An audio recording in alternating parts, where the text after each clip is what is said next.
Hello class. आज के lecture में हम कुछ थ्योरम्स स्टडी करेंगे, थ्योरम से रिलेटेड विद सर्कल। थ्योरम्स जैसे आप सब जानते हैं, थ्योरम्स क्या होते हैं? थ्योरम्स ऐसे स्टेटमेंट होते हैं जिन्हें हम प्रूफ करके बताते हैं कि ये स्टेटमेंट करेक्ट है। तो पहला थ्योरम यहाँ पर आपके सामने है, theorem 15.1। The straight line drawn from the centre of the circle to bisect the chord which is not a diameter, the straight line is perpendicular to the chord. ये जो स्ट्रेट लाइन ओ एम हमने draw किया, जिसकी वजह से ये A B जो cord है ये बाइसेक्ट हो रहा है। बाइसेक्ट हो रहा है मतलब ये दोनों पार्ट इक्वल हैं, A M equal to B M. हमें प्रूफ करना है कि ये ओ एम परपेंडिकुलर होगा। तो यहाँ पर गिवन हमने लिख दिया कि a chord A B of the circle with the centre O and O M bisect the chord A M is equals to A B. So from this given we say that am equal to bm। Proof करना है कि om जो है ये perpendicular to ab है।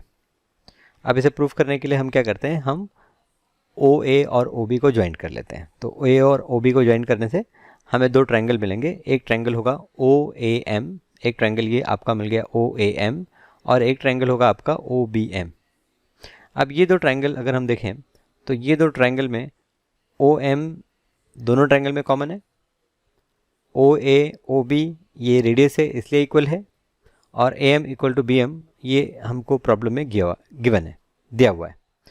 तो ये जो तीन कंडीशन है, यूजिंग दिस थ्री कंडीशंस हम क्या कह सकते हैं कि जो ट्रायंगल OAM और OBM है ये दोनों कॉन्ग्रुएंट है। बाय SSS एक्सियम जो आप लोगों ने ट्रायंगल में पढ़ा हुआ है, बाय यूजिंग SSS एक्सियम ये दोनों ट्रायंगल कॉन्ग्रुएंट हो गए। ICSE में जब हम पढ़ते हैं तो ये हम SSS एग्जाम पढ़ते हैं, बट CBSE में और कुछ अदर बोर्ड्स में ये चीज़ों को प्रूफ भी किया गया है, तो वहाँ पर इसे एज ए थ्योरम भी हम कंसिडर करते हैं। सो OAM एंड OBM ये आपके कॉन्ग्रुएंट ट्रायंगल हो गए। अब ये ट्रायंगल अगर कॉन्ग्रुएंट है तो करस्पॉन्डिंग एंगल जो कि OMA और OMB है ये दोनों एंगल इक्वल होंगे by corresponding part of congruent triangle. लेकिन OMA और OMB ये दोनों का सम 180 डिग्री होता है, क्योंकि ये लीनियर पेयर भी फॉर्म कर रहे हैं। तो आपका ये एंगल और ये एंगल इक्वल भी है और ये दोनों का सम 180 डिग्री भी है। तो अगर ये दोनों एंगल इक्वल हैं और उनका सम 180 डिग्री है तो ईच एंगल आपका कितना होगा, 90 डिग्री होगा। और अगर ये ईच एंगल यहाँ पर 90 डिग्री है तो इसका मतलब OM क्या हो गया, OM is perpendicular to AB।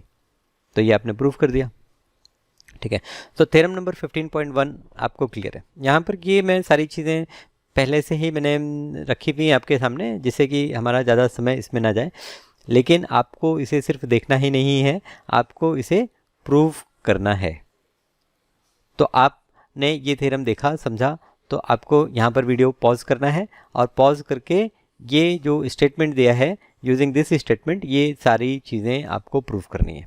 आप यहाँ पर नेमिंग कुछ अलग ले सकते हैं, AB की जगह आप PQ ले सकते हैं, OM की जगह कुछ और ले सकते हैं, ठीक है। ये कंप्लीटली आपकी चॉइस है।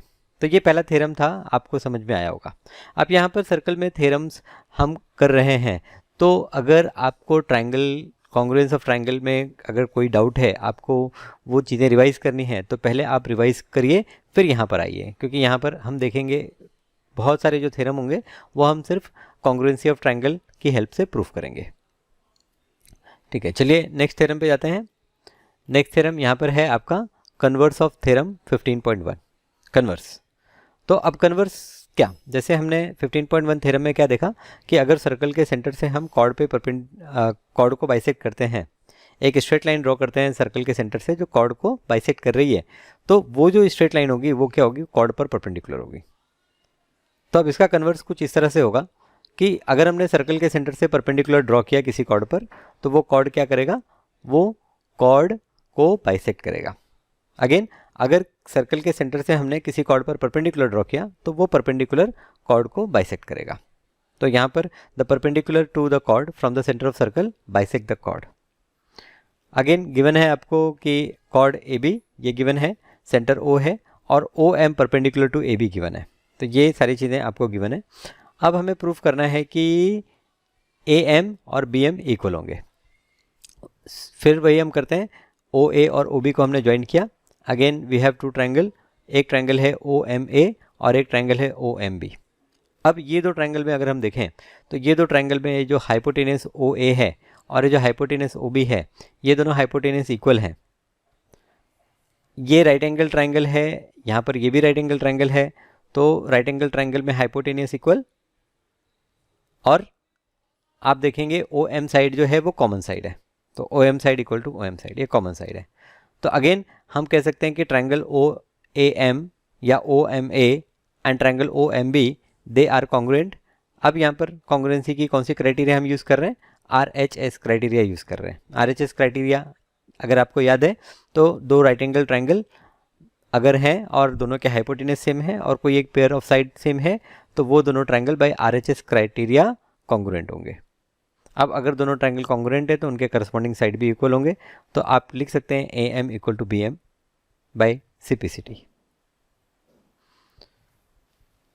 कोरोलरी, इसका कोरोलरी देख लेते हैं। The perpendicular bisector of a chord of circle passes through the centre. तो अब यहाँ पर जो थ्योरम आपने 15.1 किया उसमें आपने देखा कि भाई सर्कल के सेंटर से अगर हम एक स्ट्रेट लाइन ड्रॉ करते हैं जो कॉर्ड को बाइसेक्ट करता है तो वो स्ट्रेट लाइन कॉर्ड पर परपेंडिकुलर होगा। हमने उसका कन्वर्स देखा कि अगर सर्कल के सेंटर से हम एक परपेंडिकुलर ड्रॉ कर दें कॉर्ड पर तो वो कॉर्ड को बाइसेक्ट करेगा। तो अब ये दोनों थ्योरम से हम ये भी कह सकते हैं कि अगर किसी कॉर्ड का हम परपेंडिकुलर बाइसेक्टर ड्रॉ करते हैं तो परपेंडिकुलर बाइसेक्टर सर्कल के सेंटर से पास होगा।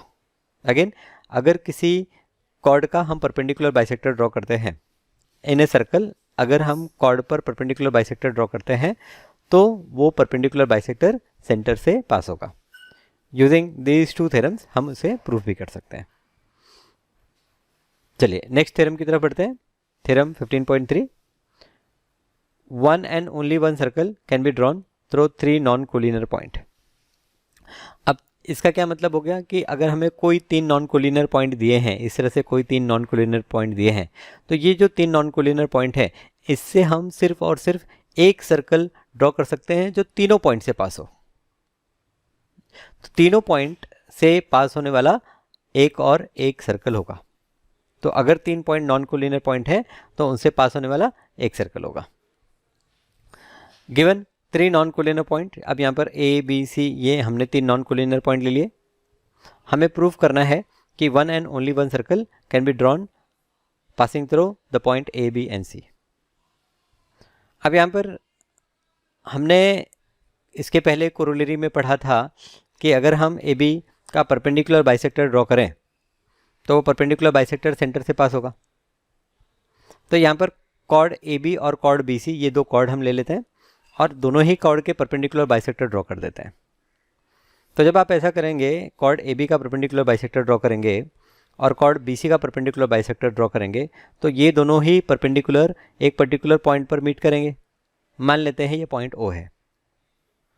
तो अब क्योंकि AB का जो परपेंडिकुलर बाइसेक्टर है उस परपेंडिकुलर पे ही सेंटर होगा कहीं पर, इसी तरह से BC का जो परपेंडिकुलर बाइसेक्टर है उस पर ही होगा सेंटर कहीं पर। तो इसे हम क्या कह सकते हैं कि ये जो इंटरसेक्शन पॉइंट है, ये इंटरसेक्शन पॉइंट आपका सेंटर हो जाएगा सर्कल का। रेडियस के लिए हम OA अगर रेडियस कंसिडर करें और हम एक सर्कल ड्रॉ करें by considering O as a centre, तो वो जो सर्कल है वो सर्कल A, B और C ये तीनों ही पॉइंट से पास होगी।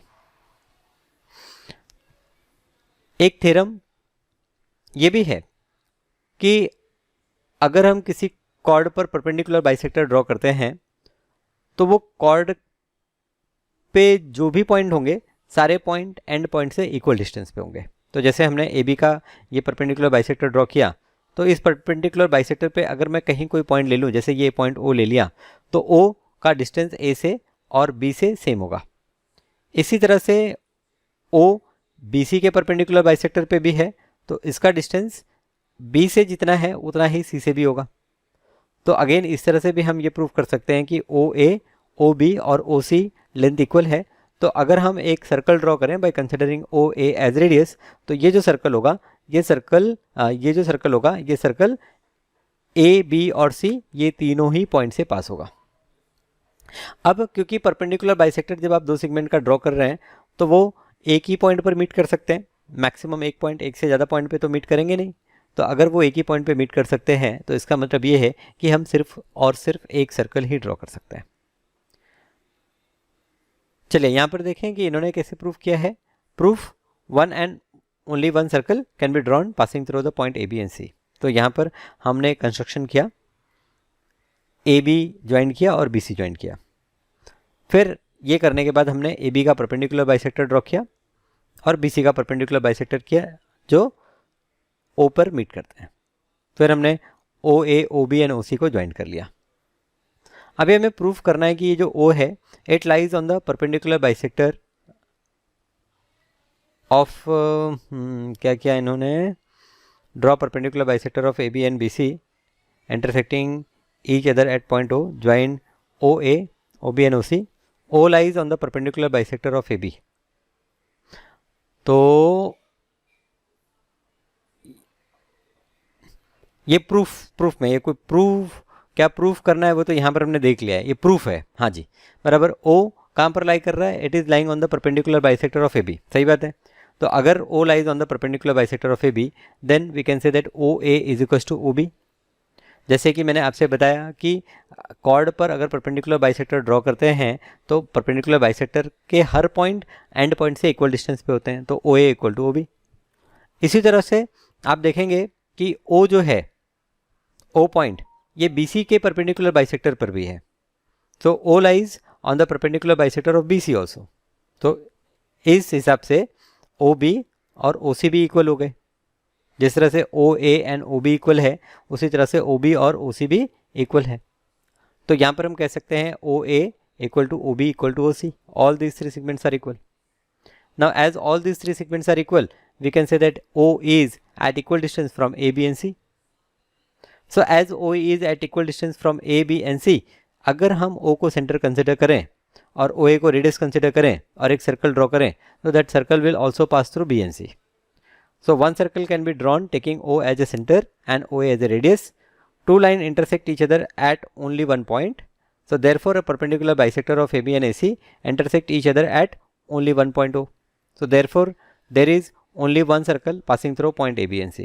So hence one and only one circle can be drawn through the three non-collinear point. तो तीन अगर non-collinear point है तो तीन non-collinear point से हम सिर्फ और सिर्फ एक सर्कल ही ड्रॉ कर सकते हैं। Corollary, perpendicular bisector of two chords of a circle intersect each other at the center. तो यहाँ से ये भी हमें चीज़ समझ में आ गई कि अगर हम सर्कल में किसी दो कॉर्ड पर परपेंडिकुलर बाइसेक्टर ड्रॉ करें तो वो परपेंडिकुलर बाइसेक्टर सेंटर पर इंटरसेक्ट करेंगे। ठीक है, तो यहाँ तक तीन थ्योरम्स अगर आप वापस से रिवाइज करें तो पहला थ्योरम हमने पढ़ा कि अगर हम सर्कल के सेंटर से एक स्ट्रेट लाइन ड्रॉ करते हैं जो कॉर्ड को बाइसेक्ट करती है तो वो स्ट्रेट लाइन कॉर्ड पर परपेंडिकुलर भी होती है। दूसरा थ्योरम हमने उसका कन्वर्स पढ़ा कि अगर सर्कल के सेंटर से हम एक परपेंडिकुलर ड्रॉ कर दें कॉर्ड पर तो वो कॉर्ड को बाइसेक्ट करती है। ये हमने उसका कन्वर्स थ्योरम पढ़ा। और हमने एक कोलोरी देखी कि अगर हम किसी कॉर्ड का परपेंडिकुलर बाइसेक्टर ड्रॉ करें तो वो परपेंडिकुलर बाइसेक्टर सर्कल के सेंटर से पास होगा। जो तीसरा थ्योरम हम लोगों ने देखा, तीसरा थ्योरम ये था कि किसी तीन नॉन कोलिनियर पॉइंट से हम सिर्फ और सिर्फ एक सर्कल ही ड्रॉ कर सकते हैं। So from three non collinear points we can draw one and only one circle. चलिए next theorem, equal chord of the circle are equidistant from the centre. Equal chord of a circle are equidistant from the centre. तो यहाँ पर C D और A B ये दो chord हैं जिनका distance centre से इक्वल है। Sorry, equal chords, okay, A B और सी डी ये दो ऐसे कॉर्ड हैं जो इक्वल हैं लेंथ में। हमें प्रूव करना है कि सेंटर से वो इक्वी डिस्टेंट होंगे, मतलब सेंटर से उनका डिस्टेंस सेम होगा। तो किसी भी कॉर्ड का डिस्टेंस सेंटर से क्या होता है, what is the distance of a chord from the centre.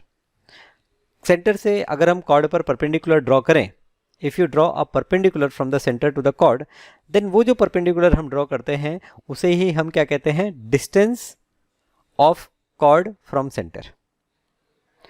What is distance of chord from a centre, it is the perpendicular distance drawn from the centre of circle to the chord. तो यहाँ पर इस figure में हमने OM और OL perpendicular draw किया है, और ये जो OM है it is the distance of chord CD from centre O। इसी तरह से OL जो है it is distance of chord AB from centre O। अब क्योंकि कॉर्ड CD और AB इक्वल है तो हमें ये प्रूफ करना है कि OM और OL भी इक्वल होंगे। तो आपको ये चीज़ समझ में आ गई कि हमें प्रूफ क्या करना है, हमें प्रूफ करना है OM और OL इक्वल होगा। तो यहाँ पर हमने कुछ कंस्ट्रक्शन किया है। हमने क्या किया है कि सेंटर O को A से ज्वाइन कर दिया और सेंटर O को C से ज्वाइन कर दिया। तो अब आपके सामने दो ट्रायंगल हैं OLA एंड OMC। दोनों ही राइट एंगल ट्रायंगल है क्योंकि ये हमने OL और OM परपेंडिकुलर ड्रॉ किया है। अब ये दोनों ट्रायंगल में अगर आप ध्यान दें तो OA और OC इक्वल होगा लेंथ में। क्यों? क्योंकि ये रेडियस है, रेडियस की वैल्यू फिक्स होगी। और क्योंकि CD और AB भी इक्वल है तो अगर हम उनके हाफ लेंथ कंसिडर करें तो वो भी आपस में बराबर होंगे। तो यहाँ पर हम देखेंगे कि AL जो कि AB का हाफ होगा will be equal to CM। अच्छा, ये जो AL है ये AB का हाफ क्यों होगा? Any reason why this AL is half of this AB? Yes you are right. अभी हमने थ्योरम पढ़ा था 15.2 कि अगर सर्कल के सेंटर से हम परपेंडिकुलर ड्रॉ करेंगे कॉर्ड पर तो वो कॉर्ड को क्या करेगा? बाइसेक्ट करेगा। तो यहाँ पर आपने प्रूव कर दिया कि ट्रायंगल OLA और ट्रायंगल OMC ये दोनों कॉन्ग्रुएंट ट्रायंगल है। नाउ अब आप यहाँ पर बताइए मुझे किस क्राइटेरिया से ये दोनों कॉन्ग्रुएंट आपको नजर आते हैं? Criteria, tell me criteria fast. क्या क्राइटेरिया आपने यूज किया? Is it RHS? आप देखिए दोनों राइट एंगल ट्रायंगल है, हाइपोटेन्यूज दोनों के इक्वल है और एक पेयर वो भी इक्वल है। तो बाय RHS क्राइटेरिया ये दोनों ट्रायंगल क्या हो गए? ये दोनों ही ट्रायंगल कॉन्ग्रुएंट ट्रायंगल हो गए। और क्योंकि ये दोनों ट्रायंगल कॉन्ग्रुएंट ट्रायंगल हैं इनके करस्पॉन्डिंग पार्ट्स भी इक्वल होंगे। तो करस्पॉन्डिंग पार्ट्स आप देखें कि ये दोनों ट्रायंगल में OL का करस्पॉन्डिंग पार्ट OM है। तो OL एंड OM ये दोनों ही आपके इक्वल पार्ट हो गए। तो यहाँ पर गिवन टू प्रूव आप फटाफट यहाँ पर देख सकते हैं, वीडियो को पॉज करके भी एक बार गो थ्रू कर सकते हैं। प्रूफ, एक बार प्रूफ को गो थ्रू कीजिए। यहाँ पर हमने पहले शो किया कि AL हाफ ऑफ AB है और CM हाफ ऑफ CD है। और क्योंकि AB और CD इक्वल है इसलिए AL और CM भी इक्वल होंगे। फिर बाद में हमने OLA और OLA OMC नाम यहाँ पर प्रॉपरली लिखना है। OLA हमने ट्रायंगल लिया है तो OMC लेंगे, ये नहीं कि हम ट्रायंगल OCM ले लें। आपके पॉइंट्स, करस्पॉन्डिंग पॉइंट्स आपको ध्यान में रखने हैं। ट्रायंगल चैप्टर में हमने काफ़ी अच्छे से समझा है कि जब दो ट्रायंगल को कॉन्ग्रुएंट प्रूफ करना होता है तो उनके करस्पॉन्डिंग पॉइंट्स हमें ध्यान में रखने हैं। तो L का करस्पॉन्डिंग पॉइंट M है, A का करस्पॉन्डिंग पॉइंट C है, O दोनों में कॉमन है, तो इसलिए ट्रायंगल की नेमिंग प्रॉपर होनी चाहिए। उसके बाद में हमने दोनों ट्रायंगल को कॉन्ग्रुएंट प्रूफ किया। तो क्योंकि राइट एंगल ट्रायंगल है RHS क्राइटेरिया से हमने ट्रायंगल को कॉन्ग्रुएंट प्रूफ किया और CPCT corresponding part of congruent triangle से हमने OL = OM भी प्रूफ कर दिया। तो ये रहा आपका थ्योरम 15.4। चलिए नेक्स्ट थ्योरम पे जाते हैं, लेकिन फिर से मैं अपनी बात दोहराऊंगा कि आपको इस तरह से आगे नहीं बढ़ना है। आपको हर थ्योरम को नोटबुक पर सॉल्व करते हुए ही आगे बढ़ना है और सॉल्व भी इस तरह से करना है कि आपने बिना देखे थ्योरम को सॉल्व किया है, जिससे कि आपको ये पूरा कॉन्फिडेंस हो कि अगली बार अगर किसी ने आपसे थ्योरम पूछा तो आप उसे डिराइव कर सकते हैं। ठीक है, नेक्स्ट थ्योरम की तरफ जाते हैं। अब ऐसा हो सकता है कि थ्योरम आपको एग्जाम में नहीं आ रहा है, लेकिन आपने थ्योरम का डेरिवेशन समझा है, सीखा है, किया है, तो आपको वो थ्योरम अच्छे से याद रहता है और वो थ्योरम आप अच्छे से अप्लाई भी कर पाते हैं क्योंकि सारी चीज़ें आप उसके बारे में जानते हैं अच्छे से। कन्वर्स, चलिए कन्वर्स, ये जो 15.4 थ्योरम है, अगर इसका कन्वर्स आपको बताना होगा तो इसका कन्वर्स क्या बताएंगे आप? What will be the converse? Theorem तो आपका ये था कि अगर दो कॉर्ड इक्वल हैं तो सेंटर से वो दोनों ही कॉर्ड इक्विडिस्टेंट होंगे। तो what will be the converse of this theorem? इस थ्योरम का कन्वर्स आप क्या लिखेंगे? यस,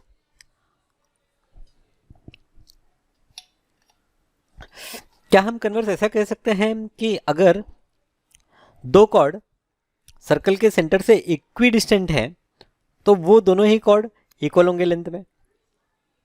ठीक है, तो ये कन्वर्स हो गया कि अगर दो कॉर्ड सर्कल के दो कॉर्ड सेंटर से इक्वल डिस्टेंस पे हैं तो वो दोनों ही कॉर्ड का लेंथ भी क्या होगा? इक्वल होगा। अब ये आपको प्रूफ करना है और मैं चाहूँगा कि आप यहाँ पर ही वीडियो को पॉज करें और खुद से ट्राई करें प्रूफ करने की। चलिए, अगर अब आपने प्रूफ कर लिया है तो यहाँ पर हम देखते हैं। प्रूफ करना है कि A B equal to C D. Given है कि two chord A B and C D are of circle OL is given perpendicular to AB and OM is given perpendicular to CD and OL and OM are given equal. तो इसका मतलब दो cord जो हैं वो equal distance पे हैं centre से। प्रूव करना है कि कॉर्ड AB और CD इक्वल होंगे। तो अगेन यहाँ पर हमने OA और OC को ज्वाइन कर लिया और इसके पहले जैसे आपने दो ट्रायंगल प्रूफ किए थे कॉन्ग्रुएंट, इसी तरह से यहाँ पर भी हमने दो ट्रायंगल कॉन्ग्रुएंट प्रूफ कर लिए। अगेन यहाँ पर भी RHS क्राइटेरिया से आप दोनों ही ट्रायंगल को कॉन्ग्रुएंट प्रूफ कर पाएंगे और क्योंकि आपने ट्रायंगल को कॉन्ग्रुएंट प्रूफ कर लिया तो करस्पॉन्डिंग पार्ट जो हैं AL और CM करस्पॉन्डिंग पार्ट्स इक्वल होंगे और अगर AL और CM इक्वल हैं तो उनका डबल भी इक्वल होगा, इसलिए AB और CD भी इक्वल होगा। तो यहाँ पर प्रूफ देखिए, ध्यान से देखिए प्रूफ। कहीं पर कोई डाउट है तो you can comment. Clear? Theorem 15.5। Next theorem 15.6। ये लास्ट थ्योरम, ठीक है, आज के लेक्चर का ये लास्ट थ्योरम। बाकी थ्योरम्स के बारे में हम चर्चा किसी और लेक्चर में करेंगे। तो यहाँ पर थ्योरम 15.6 है, the angle subtended bye an arc of circle eight the centre is double the angle subtended bye it at any other point on the remaining part of the circle. फिर से वापस से स्टेटमेंट एक बार पढ़ना जरूरी है। The angle subtended bye an arc of circle eight the centre is double the angle subtended bye it at any other point on the remaining part of the circle. तो यहाँ पर the angle subtended bye an arc of circle, ये देखिए ये arc A B. अब ये arc A B circle के centre पे जो एंगल सबटेंड करता है, तो यहाँ पर ये एंगल आपका आर्क ए बी सेंटर पे सबटेंड करता है।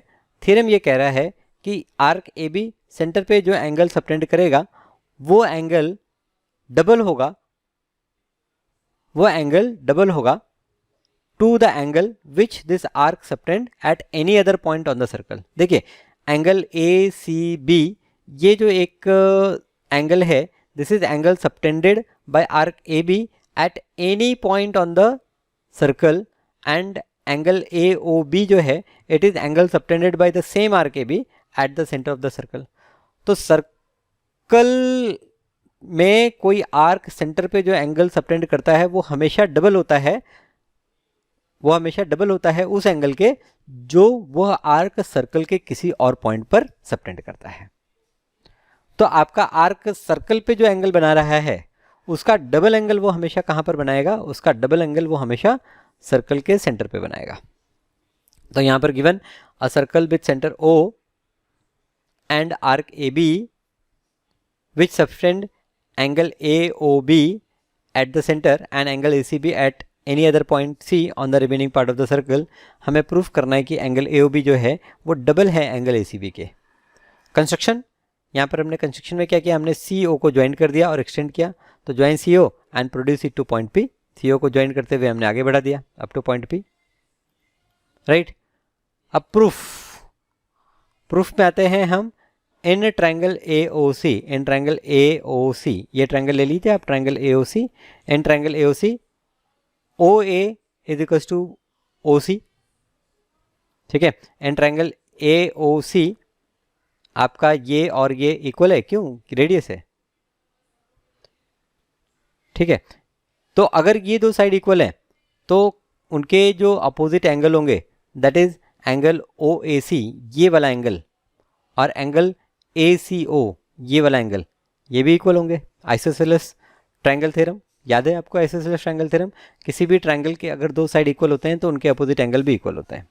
तो यहाँ पर ये दोनों एंगल इक्वल है, मान लेते हैं ये एंगल एक्स है तो ये एंगल भी एक्स है, ठीक है। अब जो एक्सटीरियर एंगल होगा, ये ट्रायंगल में जो एक्सटीरियर होगा, यहाँ पर एंगल AOP, ये जो एंगल होगा, ये एंगल क्या होगा? ये एंगल, ये दोनों एंगल का सम होगा। तो ये क्या हो गया? ये आपका 2x हो गया, ठीक है। आपके ये दोनों एंगल इक्वल हैं और ये वाला जो एंगल है, ये वाला एंगल ये दोनों का सम है, तो ये वाला एंगल क्या हो गया? ये किसी एक एंगल का हम डबल कह सकते हैं। हम कह सकते हैं कि एंगल AOP जो है it is double of angle ACO और ACP। तो यहाँ पर आपने प्रूफ कर लिया कि आपका जो एक्सटीरियर एंगल AOP है it is double of angle ACO। इसी तरह से हम ये भी प्रूफ कर सकते हैं कि एंगल BOP जो है, एंगल BOP ये क्या होगा? It will be double of angle OCB। तो ये हमें दो इक्वेशन मिल गया और ये दोनों इक्वेशन को अगर हम ऐड करेंगे, ये दोनों इक्वेशन को अगर ऐड करेंगे तो हमें क्या मिलेगा? फाइनली हमें मिलेगा कि एंगल AOB जो है it is double of angle ACB। तो ये एंगल ऐड कीजिए, आप देखिए AOP plus BOP, AOP plus BOP इनको ऐड किया तो क्या हमें एंगल AOB मिला, राइट? हमें एंगल AOB मिला। इसी तरह से अगर हम ACP और BCP को ऐड करेंगे तो हमें एंगल ACB मिलेगा। सो यहाँ पर हमने प्रूफ कर दिया कि AOB जो है it is double of angle ACB।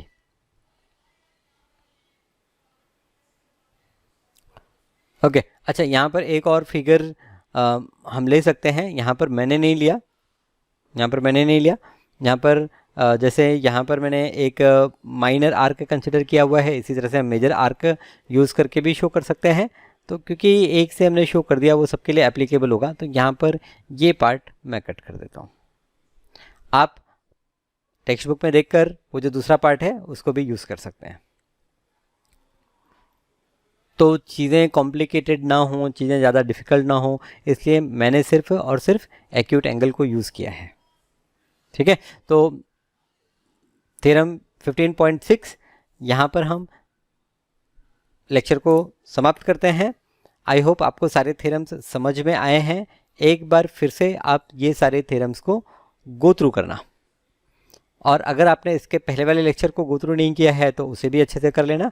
उसमें हमने अलग अलग टर्म्स जो हम सर्कल चैप्टर में यूज़ करने वाले हैं उनके बारे में चर्चा की है, उनके बारे में हमने समझा है कि क्या अलग अलग टर्म हैं। जैसे किसे हम कॉर्ड कहते हैं, किसे हम सेगमेंट कहते हैं, किसे हम आर्क कहते हैं, किसे हम सेक्टर कहते हैं। तो ये सारी चीज़ें जो है ये हमने इसके पहले वाले लेक्चर में डिस्कस की हैं। सो ठीक है, चलिए मिलते हैं फिर अगली क्लास में। कुछ और थ्योरम्स के साथ मिलेंगे या फिर हम कुछ प्रॉब्लम्स सॉल्व करेंगे जो इन थ्योरम्स पे बेस्ड होंगे। Thank you.